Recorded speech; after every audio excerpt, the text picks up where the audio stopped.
Ladies and gentlemen, the inaugural lecture of SHO Professorship in Geriatric Medicine by Professor Kwok Timothy will now commence.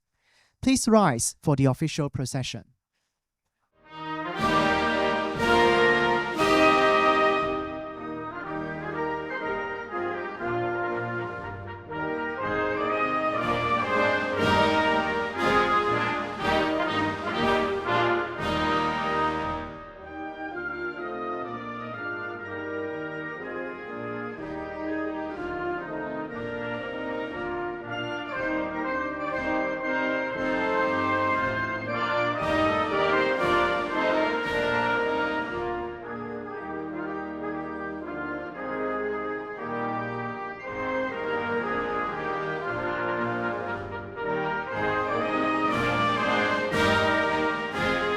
Please be seated.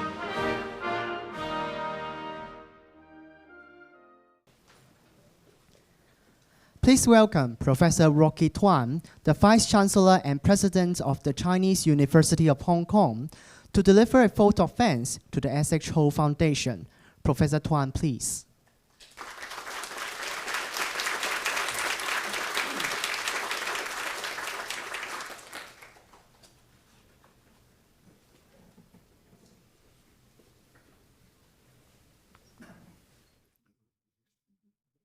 Dr. Ho and Mrs. Ho, Professor Kwok, distinguished guests, colleagues, ladies and gentlemen, good afternoon, everyone. It is my pleasure to welcome all of you to this joyous and momentous occasion where we honor Professor Timothy Kwok as the inaugural SHO Professor in Geriatric Medicine. First of all, on behalf of CUHK, I would like to express our deep gratitude to Dr. Ho Ji-leung for his magnanimous generosity in establishing this prestigious endowed professorship to honor the legacy of his late father, Dr. Ho Xin-heng. Dr. Ho and his family have steadfastly demonstrated great passion for social welfare, both in Hong Kong and beyond. As director of the SHO Foundation, a charitable entity founded by Dr. Ho Xin-heng, Dr. Ho Ji-leung has been working tirelessly in support of a wide range of initiatives in education, medicine, science, infrastructure, and social services. The Chinese University of Hong Kong takes great pride in our strong connection with Dr. Ho and his family. We are forever grateful to the Ho family for their long-standing and generous support to advancing CUHK's excellence in education, research, and innovation, including the founding and development of the SHO College, as well as the establishment of multiple scholarships and endowment funds.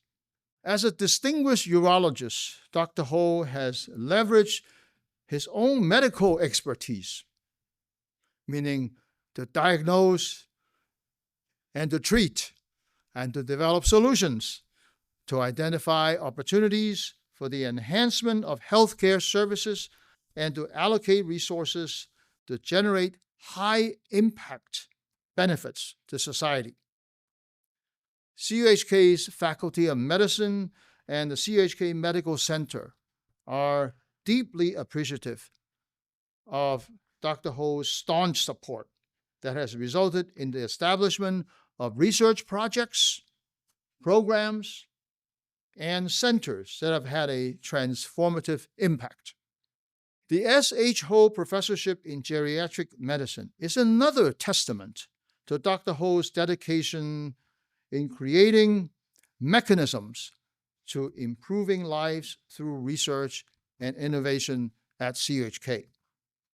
We are therefore excited to hear Professor Timothy Kwok's inaugural lecture entitled From Geriatric Medicine to Healthy Aging.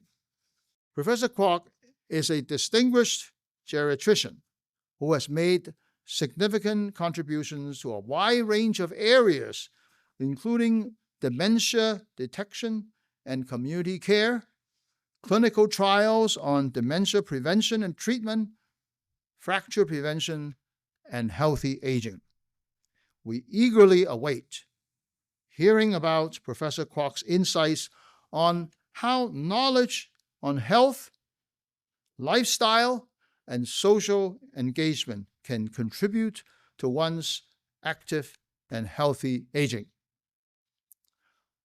Once again, I would like to express my warmest congratulations to Professor Kwok and my very sincere gratitude to Dr. Ho for his unwavering support.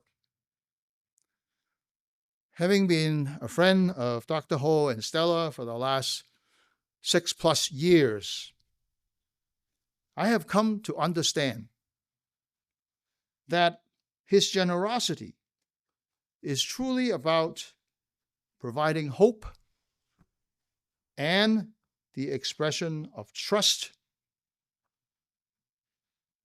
compassion, and friendship. We salute you, Dr. Ho. So, ladies and gentlemen, please enjoy the lecture. Thank you very much.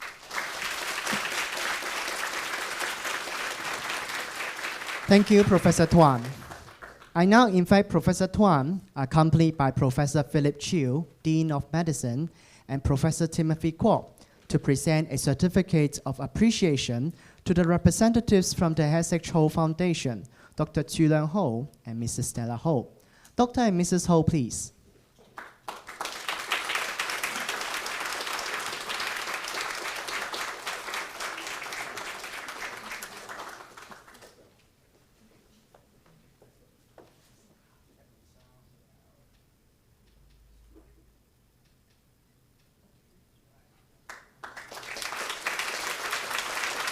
May I now invite Ms. Atlas Low from the S.H. Ho Foundation to join the group photo. Ms. Low, please.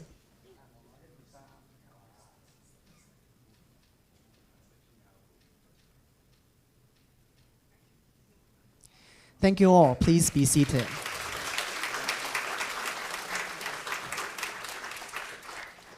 Professor Philip Chiu, Dean of Medicine, would like to introduce Professor Kwok. Professor Chiu, please.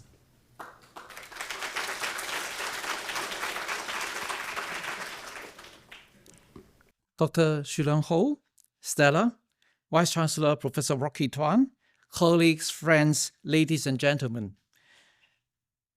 I think it is truly my great honor to be here on behalf of Faculty of Medicine to express my sincere gratitude to Dr. Chu Leung Ho and his family for supporting the establishment of the S.H. Ho Professorship in Geriatric Medicine, recognizing the leadership in research as well as clinical services of CUHK in geriatric medicine.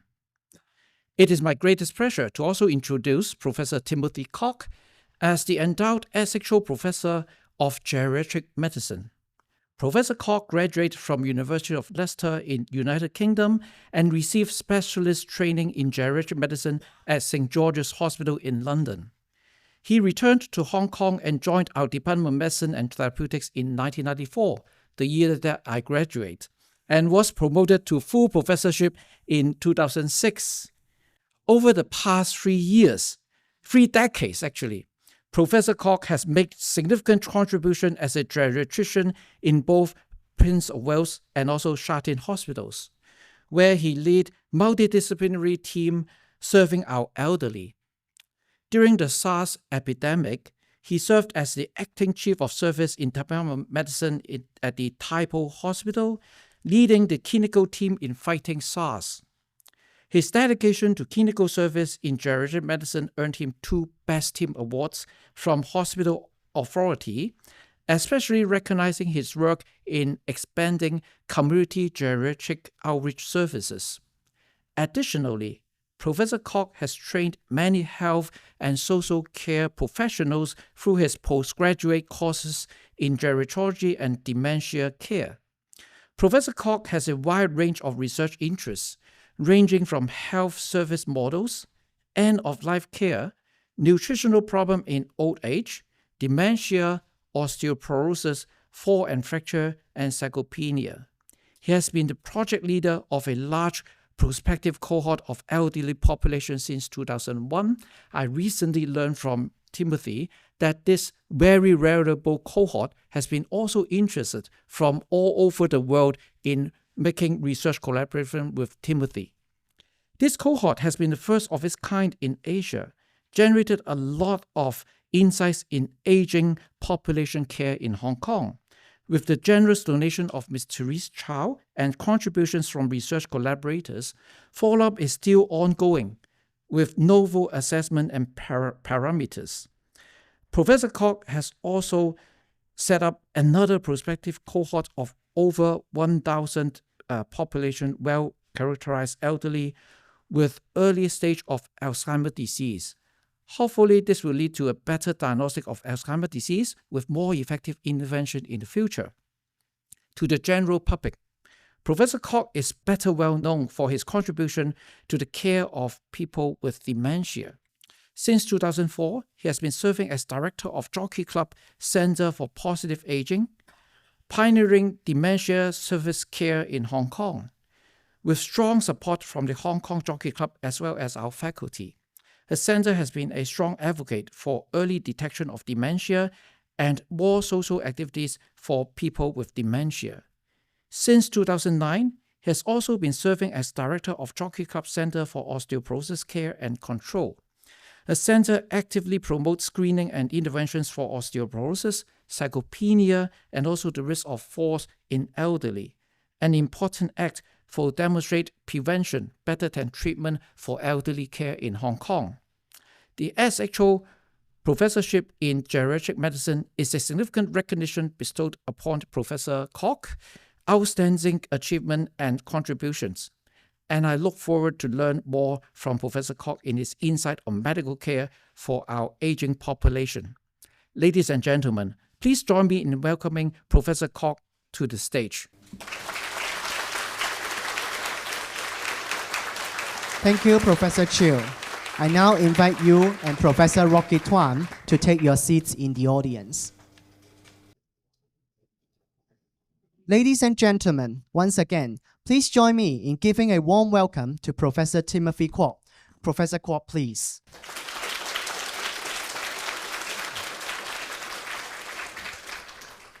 Vice-Chancellor Dean Chiu, thanks for your very kind introduction.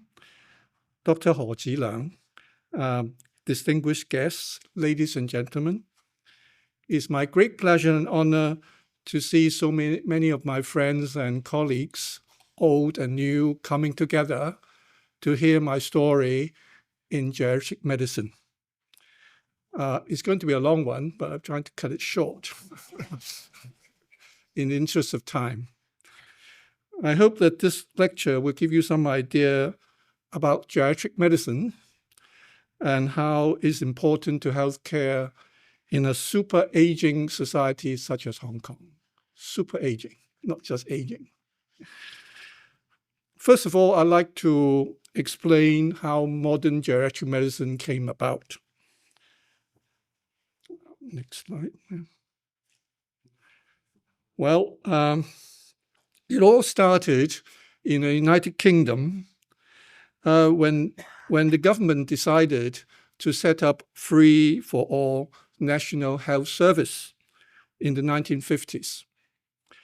Overnight, the government there became responsible for tens of thousands of chronic sick kept in big Victorian infirmary or workhouses, which were no more than a sanctuary for the poor and the displaced. The typical setting of the Victorian novel Oliver Twist. Some of the doctors who took charge of these great number of infirmary patients, noticed that some of them could be treated. They had some treatable medical diseases and could improve significantly if they were taken out of bed and encouraged to mobilize. One of the proponents of geriatric medicine was Dr. Marjorie Warren, often referred to as the mother of geriatric medicine. I just read you the quote she wrote in Lancet in the 1950s. There is much to recommend geriatrics as a specialty comparable to pediatrics. The creation of such a specialty would stimulate those with a leaning to this type of work and raise the standard of the work done.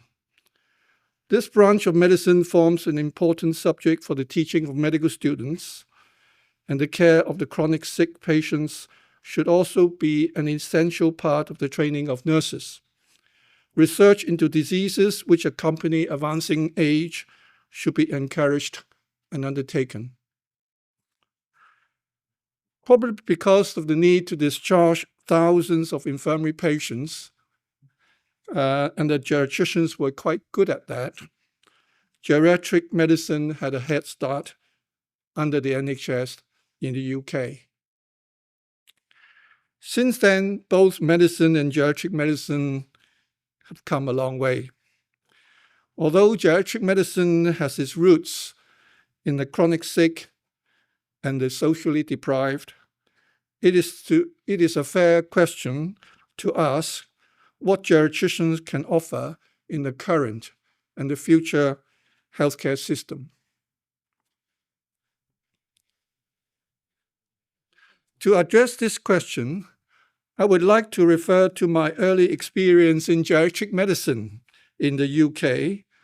I had the good fortune to have received my geriatric training under the late Professor Peter Millard at St. Joseph's Hospital in London, and once president of the British Geriatric Society. He used to say that geriatricians should be jack of all trades, meaning that we should have a broad range of skills relevant to the older patients.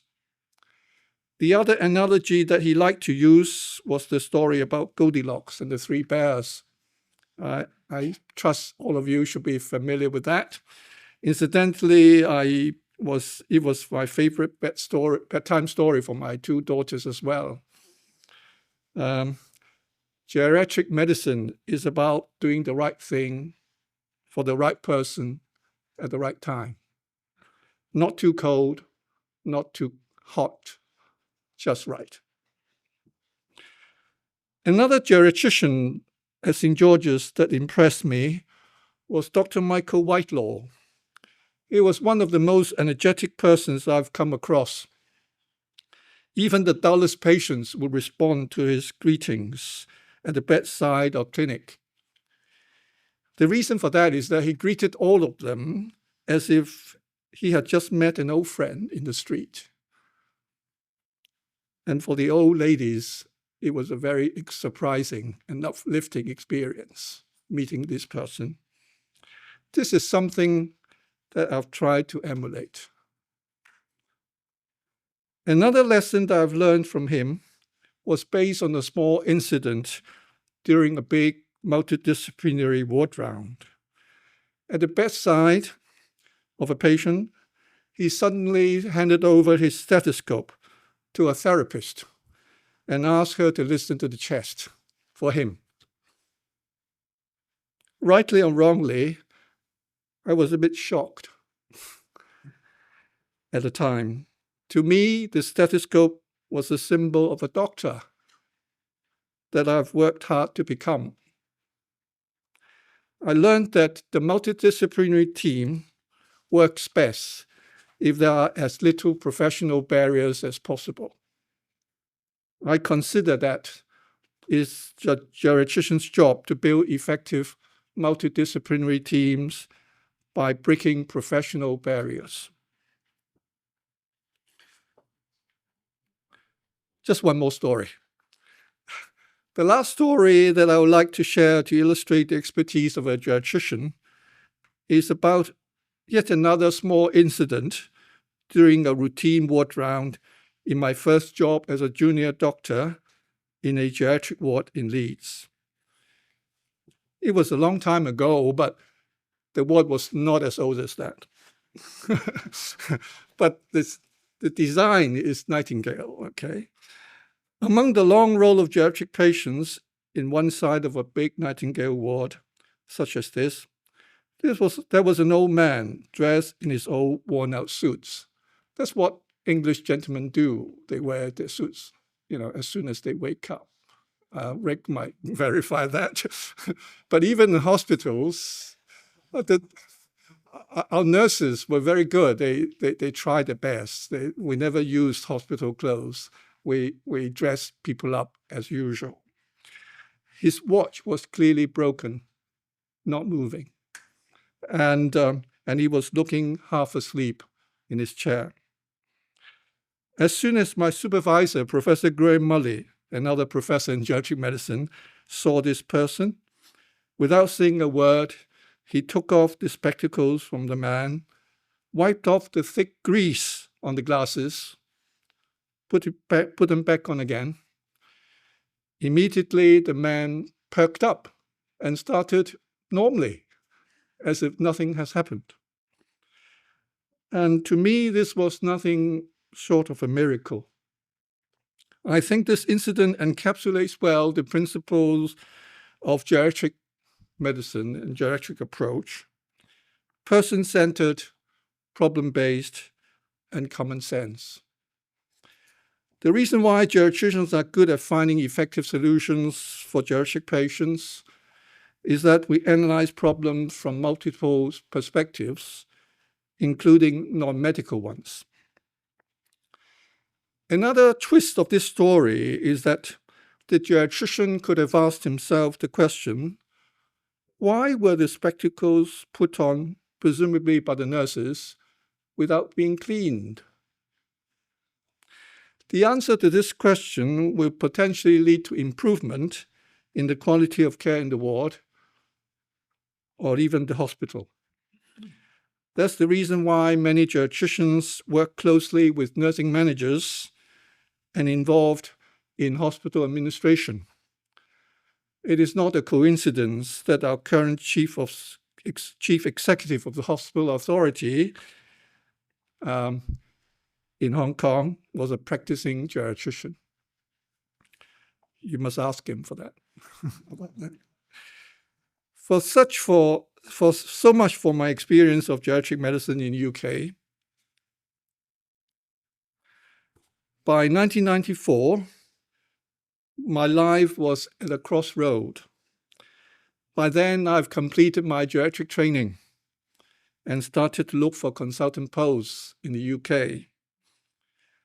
At that critical moment, I received a brief letter from Professor Jean Wu, the chairman of Department of Medicine and Therapeutics at CUHK at the time. She was offering me a clinical lecturer post. The letter was a pleasant surprise, but it did not come out of the blue. 2 years previously, I introduced myself to her at her office at Prince of Wales Hospital, but I was told there was no opening then. Little did I know, since the meeting, both Professor Wu and Professor Arthur Lee, the Dean of Medicine at the time, worked hard behind the scene to create the post for me. Jean and Arthur, thank you both for having given me the opportunity to come home. My life would have been very different otherwise. Soon after, I started clinical work at Prince of Wales Hospital and Sharting Hospital, where most of the geriatric patients were transferred to. I was struck by two major differences in geriatric practice in Hong Kong as compared to that in the UK.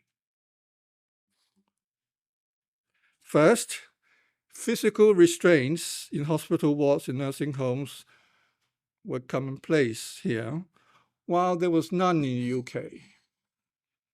Most disconcertingly, when I raised this issue in a local conference of geriatricians, I was met with complete silence. Then I knew that the real problem was, and still is, that physical restraint is the norm rather than the exception in Hong Kong.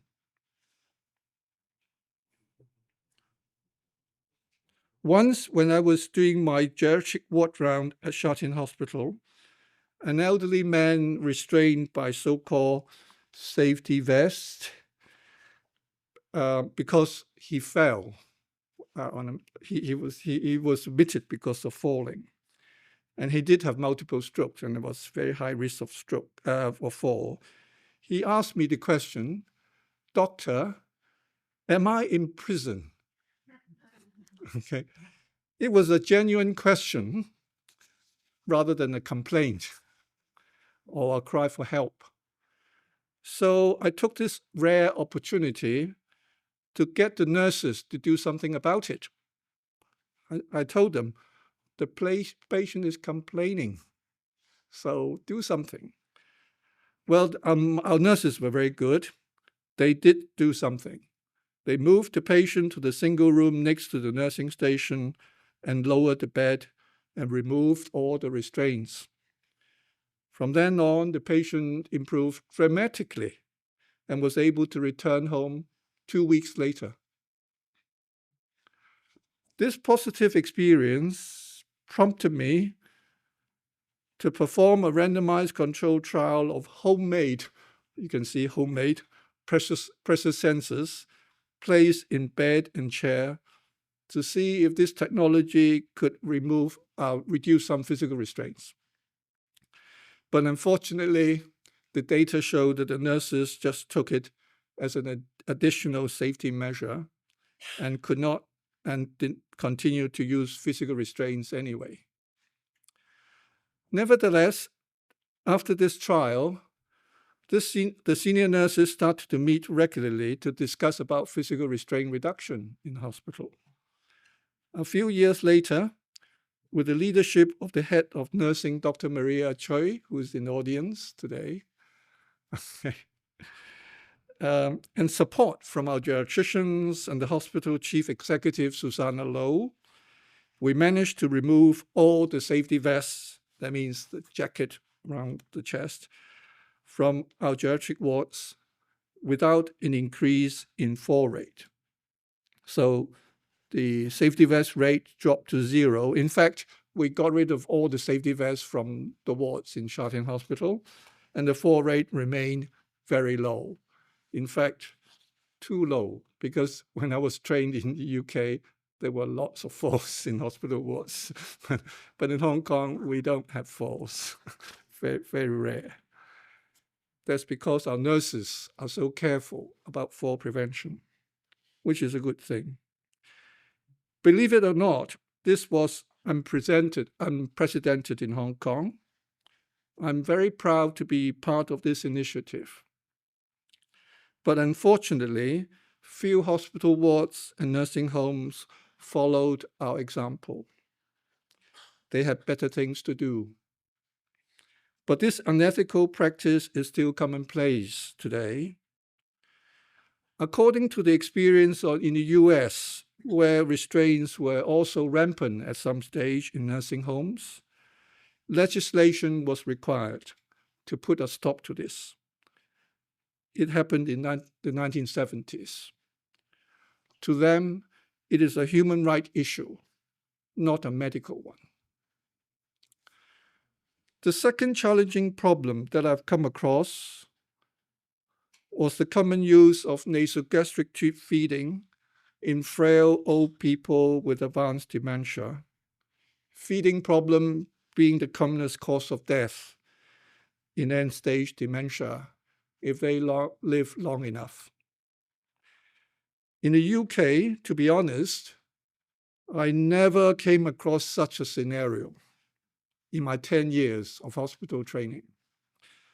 I guess end-stage dementia people are normally in nursing homes in the UK, and if they fail to eat, they would simply be kept comfortable and allowed to die peacefully without getting anywhere near the hospital. That's why we never saw them in hospital there. In Western culture, poor quality life is generally considered not worth having. Whereas here, people with dementia are always admitted to hospital and there's a gastric tube inserted. I'm not necessarily opposed to keeping people alive as long as possible because we can't let go. We don't want them to die. But my struggle is that people with dementia are not allowed to say no. And then, as many people with dementia cannot tolerate tube feeding, this will inevitably lead to restraints to their hands and arms, sometimes feet as well. That's why a lot of people with dementia die with a tube stuck in the nose, with hands tied. To me, this is great suffering without any purpose. My opinion is that this is a difficult ethical dilemma which can only be resolved by sensitive discussions with the families. I surveyed the attitudes of families of nursing home residents with advanced dementia and found that they would be more likely to opt for careful hand feeding if they were told about the poor prognosis in this scenario. With time, my colleagues, Dr. Elsie Hui and Daniel Kwok at Sha-Tin Hospital, developed end-of-life services for advanced dementia, which include advanced care planning with families and comfort hand feeding program.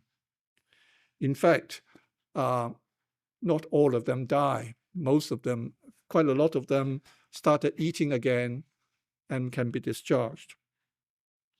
Here is another example on how geriatric medicine can improve quality of life of patients even when there is no effective treatment.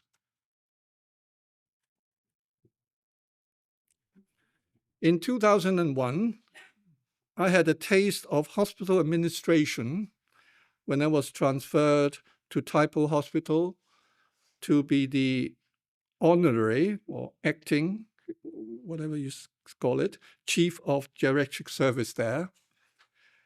Unfortunately, our hospital was struck by the SARS epidemic a few months after my arrival. It has nothing to do with me, I don't think. So, okay. At the height of the epidemic, I remember, the then health secretary, Dr. E.K. Yo, phoned our hospital executive every morning for an update. How many discharge, how many, cases. Despite the hardship and the threat of death from work, all our staff reported duty as usual. I would like to remind everyone that SARS was much deadlier than the recent COVID, and Hong Kong was completely unprepared for such an epidemic. To me, walking into a medical ward at that time was already an act of bravery. This was Hong Kong spirit at its best, and we should never forget about that.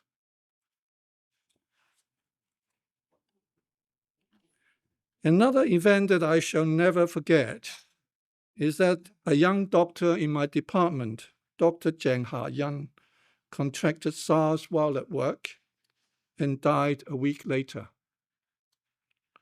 She was one of the 8 healthcare workers and the youngest who died of the virus in Hong Kong that year. I would like to take this opportunity to pay tribute to this young woman who has literally given her life to medicine. I shall never forget her.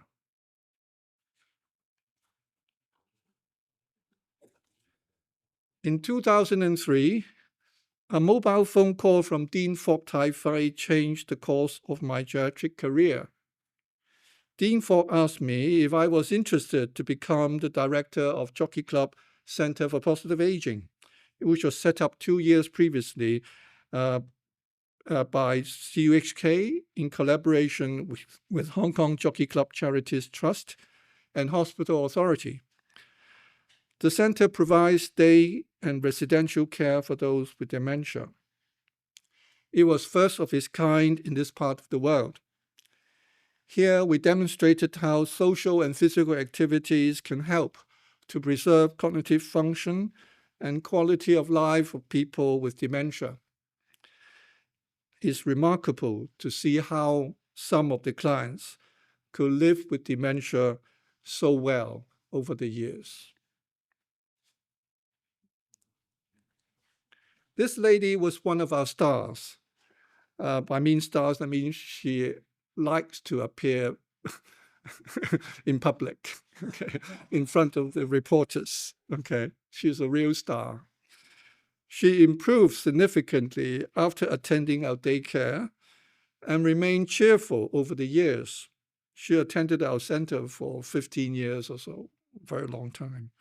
She was always quite happy to talk to the reporters who came to visit us. She eventually died of a short illness from influenza when she was well in her 90s. Our positive experience has encouraged other NGOs to run similar dementia daycare centers. There are over 15 of them now, and provide more activities in the normal daycare and community centers. Apart from our regular services, Jockey Club has been funding our many initiatives. The current ones include dementia screening and support project, transitional care after hospital discharge, young onset dementia support program, caring communities for dementia campaign. In addition, we held public education programs to raise the public awareness of dementia, because dementia is a very difficult condition to understand. To me, our most impactful program was the renaming of the Chinese translation of dementia. Dementia, even in English, is a negative term, but its translation, Chinese translation, is even worse, 痴呆症. We believe that this has deterred a lot of old people with dementia from seeking help. Under this campaign, we invited the general public to propose a better name. Out of over 3,000 proposals, we chose 腦退化症, brain degeneration syndrome. The winner was a young man in a secondary school. Because we held talks in, secondary schools and primary schools, and one of the boys there proposed that. The campaign was very successful in that after we announced the new name in our public event, as you can see, all the media in Hong Kong used the new name, 腦退化症, and stopped using 痴呆症 overnight. I'm sure the appearance of late Professor Charles Kao, our ex-Vice Chancellor, must have helped our publicity tremendously. I remember that day, the day after the event, when I was doing ward round at Prince of Wales Hospital, a junior doctor came up to me and asked if it is really true that 痴呆症 is no more. She was so happy about this change because her grandmother had dementia. A few months later, the local medical community became concerned about the common use of 腦退化症 in the media and among the patients' families. After some discussion among themselves, they formally changed the name to Major Cognitive Disorder, 認知障礙症. From then on, Hong Kong has got 2 better names for dementia. Over the years, Jockey Club Centre for Positive Aging has received generous support from many people who share our vision. In particular, Mr. Pat Wong, this gentleman in the middle here, he is the son of this old lady there, one of our clients. His mother improved a lot after coming to us, but then he was a very good man. He said, how about the others? I've benefited from your service, but he's concerned about the others. So he advised us to organize an advanced diploma course under CUHK to train up care professionals in dementia care. Believe it or not, our course has over 100 hours of lectures and workshops. So looking after people with dementia is really difficult, and is an art. In order to encourage participation, ever since we started the course over 14 years ago, Pat has been donating money each year to support our students. Ms. Josephine Shaw sponsored our family caregiver hotline service, online cognitive training program, and maid training.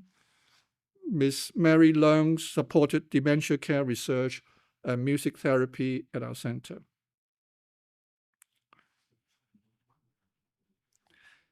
Another major initiative I've inherited from our medical faculty was Jockey Club Center for Osteoporosis Care and Control.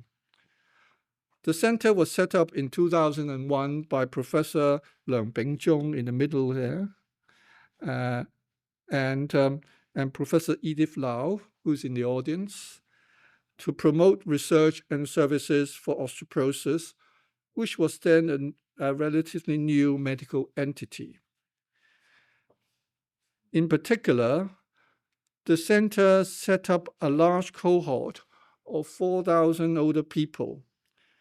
This cohort was first of its kind in Asia, and it ran in parallel with other collaborators in the US and Sweden.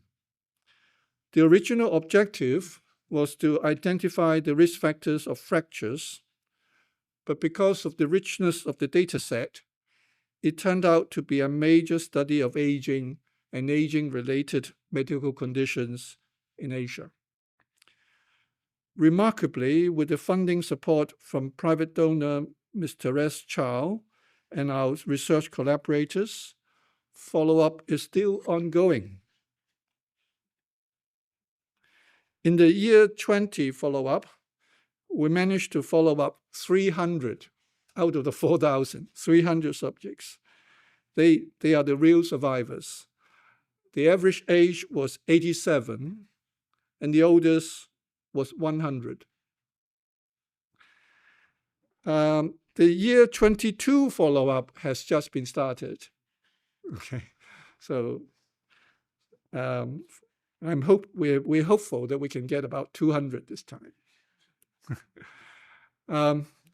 From them, I'm confident that we should be able to learn something, a thing or two about healthy aging. How the outcome now for our cohort is, the outcome is living to the age of 90 without disability. That is the ultimate aim. And we look for factors for that.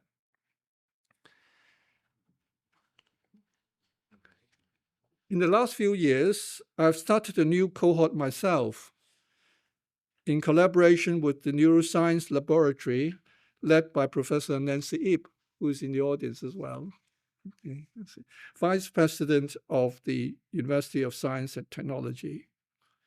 While they're working on the laboratory, the blood samples and MRI samples, things like that, we have recruited 1,200 older patients, mostly mine, with early Alzheimer's disease. My objective is to understand why some deteriorate more quickly, okay, and some more slowly than others, so that we can find new therapeutic approaches for Alzheimer's disease. Despite a lot of research effort around the world in the past decades, effective treatment for dementia is still elusive and may remain so in the foreseeable future. The main reason is that dementia is not just one disease. Even Alzheimer's disease is multifactorial. And most people with dementia are old people with multiple diseases. So it will be really hard to find a pill that will work for everyone. But if we can find a pill that will work in a minority, it is already very good news.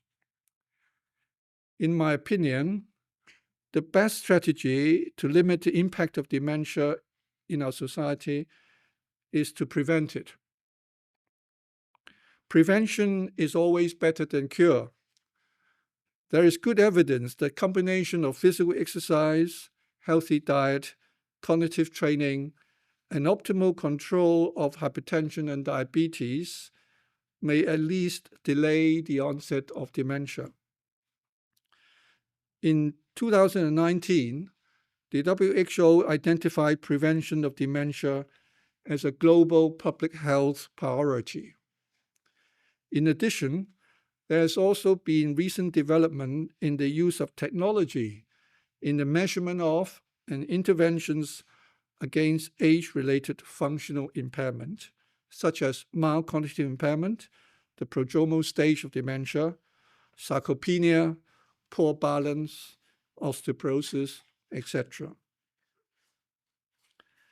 Therefore, with the encouragement and a lot of help from a few like-minded friends, and in close partnership with a major private medical group in Hong Kong, I'm setting up a healthy aging center which provides novel functional assessment and personalized interventions to prevent age-related functional decline. Preventive medicine is always difficult to implement at the best of time. Making it a viable business is even more challenging. To succeed, we shall need to break a lot of barriers between academia, technology, and business.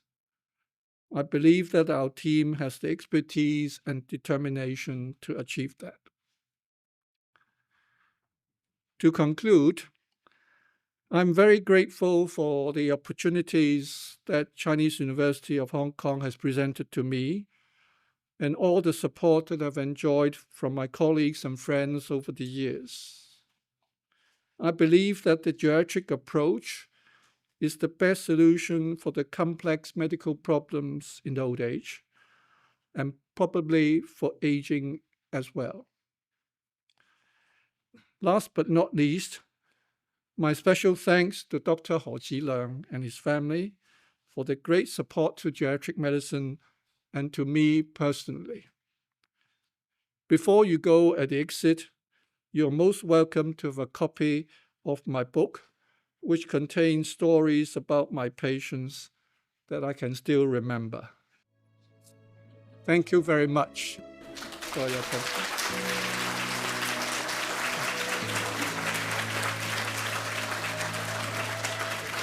Thank you, Professor Kwok, for your inspiring lecture. Please join the audience for one last group photo with all our guests.